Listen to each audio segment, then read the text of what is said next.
You're watching Drakewing Gaming. Enjoy the video. Hey guys and gals, Never here from Drakewing Gaming. It's something on Twitter, the Gaming Drag. Today I'm coming back at you with a Let's Play episode of Rain Check. So let's go ahead and jump right back in, shall we? Alarm chain, you were up, and let's go. Still can't believe that chump's still making rookie mistakes like this. I know he mentioned earlier that they weren't supposed to be sent to me. But I know another person that got those texts, and they got beat up when they went to the power plant. Well, all I'll say is this. We got a recruitment program and a testing program. I can't say about your friend, but based on your recount, he looks meant to send those texts for the cat. The gator leans in closer, a glint of seriousness in his eyes. It's a necessary evil, but we need test subjects. Wait, don't tell me. I can already tell what you're gonna say by the look on your face. Relax. No one's being tortured. It's just, we can't really apply for standard clinical trials now, can we? We're working on something right now that'll hopefully reverse the cause of rapid muscle atrophy degeneration. You guys are trying to develop a cure for RMAD? RMAD, along with some other things. He points to the machine and gets up. Well, son, hopefully it answers your questions. Because any more details about Blackout, you're obligated to join us. Huh, right.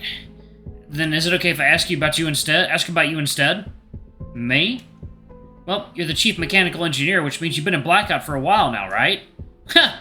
That's right, I've been here since the beginning. What was Blackout like then? You're asking too many questions that don't concern you, son. You're thankful Helix isn't the one looking after you right now. I doubt he'd have the patience to deal with the amount you're spouting out at the moment. Speaking of which, I need to get that smug. He turns around and opens the door, and for a brief moment I swear I spotted Christopher's silhouette walking by. Oh, wait! That guy that just walked by! There's a short growl as Slate whips his head towards me. Son, don't test my patience. It's just... that polar bear just passed by. I'm pretty sure that was Christopher. Christopher? Slate's face wrinkles in confusion. He tilts his head toward me. What are you talking about? You better not be trying to pull a fast one on me, son. He's the guy we were following earlier. We thought he might lead us to Helix, so we followed him there, straight from the Grand Marine. And that's how you guys got here, huh? The gator stretches his limbs as he thinks aloud. I should have asked earlier. Can't really go against the boss's orders now, but... The gator opens the door and peeks his head into the hallway. Helix! Get in here right now! And bring your friend here, too! It doesn't even take a minute before Helix and Christopher enter, both of them staring at me keenly as they walk past Slate. According to Theo, Christopher here almost caused us a whole lot of trouble. Christopher? Locke, what did you do this time? Nothing, Tiger also said he followed your friend, that you came here straight from the Grand Marine. Is this true? Yes. Locke, what the fuck were you thinking?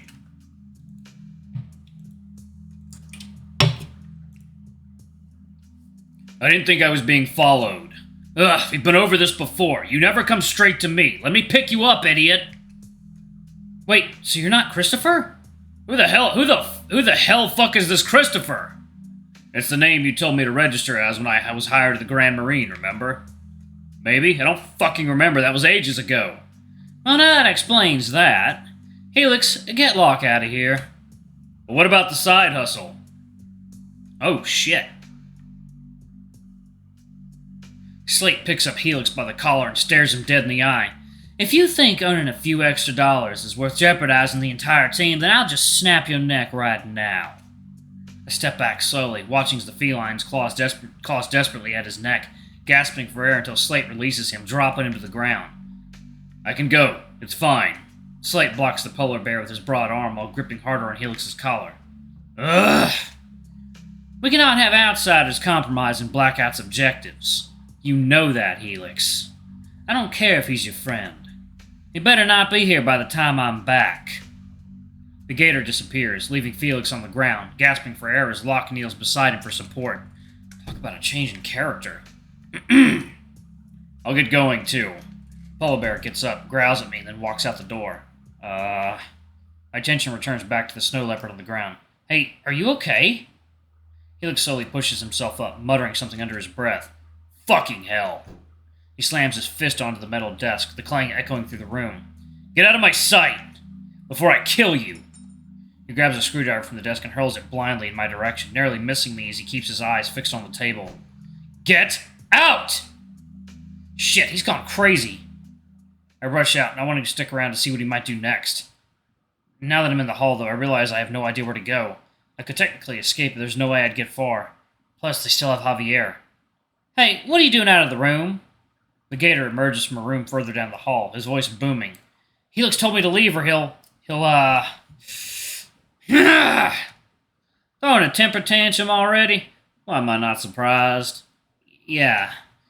Swear to God, one of these days. Leave him. We're just gonna come back to get you anyway. Where are we going? To the kitchen. Where else? Ha! Was that not your stomach earlier? As if on cue, my stomach rumbles again. God damn it. Yeah, that was me, yeah. And come on, don't be shy. He winks and beckons me over as he disappears into one of the many rooms in the hallway. I follow, trying my best to keep up, until I'm led into another room. Have a seat wherever you like.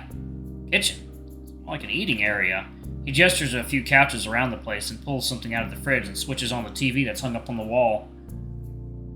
Alright, I'm gonna pause it right there. I'll be right back, y'all. Give me a few. Alright, guys and gals, and we are back. Let's jump back into it, shall we? Okay.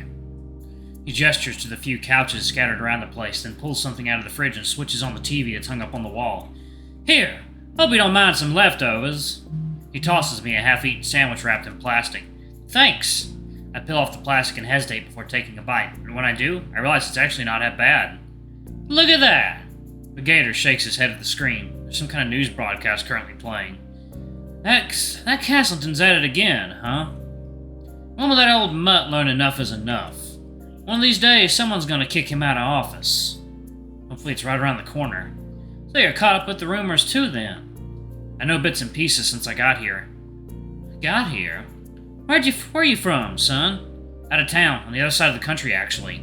It makes sense. You acting like a local, son.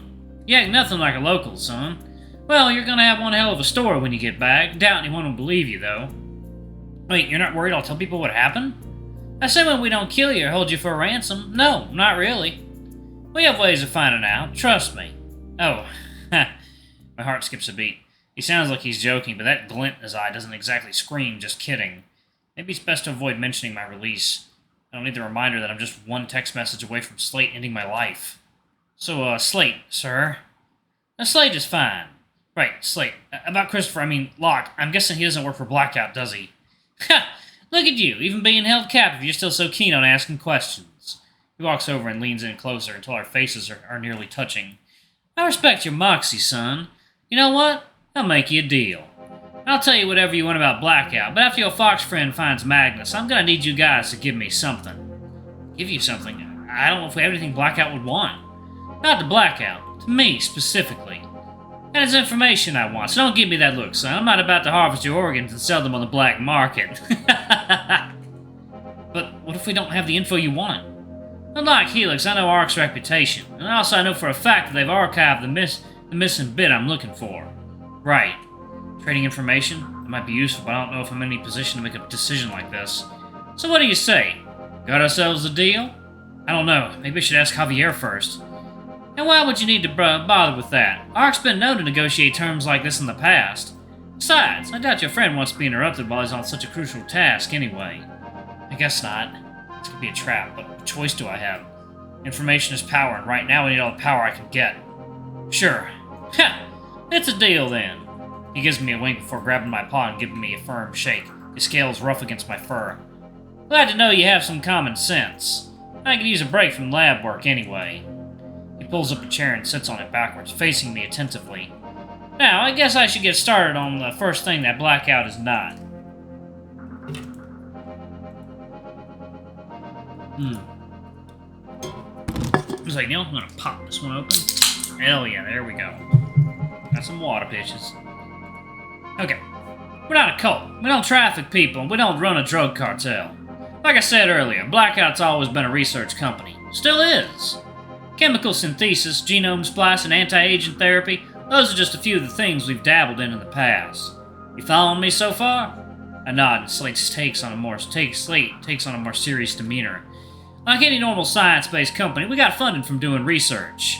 When there's no research, the investors leave. There was an incident a few years ago where all our latest research got stolen. Stolen? You hear me right? And it set us back so much we were on the verge of bankruptcy. That is until our boss bought us out. Boss? Don't you mean the tiger from earlier? That's right. He's the sole reason why we're still operating to this day. That part makes sense, but what about now? What were you guys doing at the power plant? Power plant? Ah, you must be referring to Helix's division. He squints and shakes his head disapprovingly. You were there with Ark earlier this week, I reckon, then. Yeah, I got a text telling me to go there. Of course you did. Now remind me again, was this before or after our men left? Texts were before. We also went there after they left. Long story short, we're using the abandoned power plant to power some of our experiments. Right. It makes a lot of sense. But why leave so suddenly? Were you guys being followed? We saw a lot of equipment and things you just left out in the open when I went back around the second time. Second time? This must be when Helix forgot to extract our logs from the computer. You see, we were tipped off that someone might have been spying on us and worried it might have been the architects. Architects? Ha! You see, son, they're a lot more about the city than you, your friends, or even Ark would know. No one knows much about them, but whatever's out there, it's enough to make us take precautions. Some say they're just a myth, but when you're up against a ghost that leaves no trace, you start paying attention to whispers. He pauses, his eyes narrowing slightly. Could be just stories, or maybe they're the real deal. Either way, we weren't taking any chances when we heard they might be sniffing around. Well, who are they? What do they do? He chuckles darkly. To be honest, I'd tell you if I knew, but no one knows anything about them. Although, there was that one thing that happened with Castleton long ago. There weren't any good explanations for it. Some people suspected it was the workings of the architects. What happened? His face becomes more serious. He died. Died? Well, he should have with how his initial autopsy report was presented, but obviously that's not the case if the reporters keep talking about him, now is it? What do you mean he died? My memory's a bit fuzzy, but I remember reading that he got into a car accident. The top half of the car was sliced cleanly in half. His car ran straight into an 18-wheeler. But not even a day later it's confirmed he had made a miraculously full recovery. Are you saying the architects covered this up or something? Not me, that's just what people said back then. Wow, so they've been around for a while. That's true. They come and go, and it's been a while since they last did anything. But lately, whispers about them have been picking up again. Alright, y'all, I'm going to pause it right there. Thank you all so much for watching. Don't forget to like, comment, subscribe, ring that notification bell, and check out our Patreon if you can. It always helps. Anyway, I love you all, and I shall see you all in the next video. Bye-bye!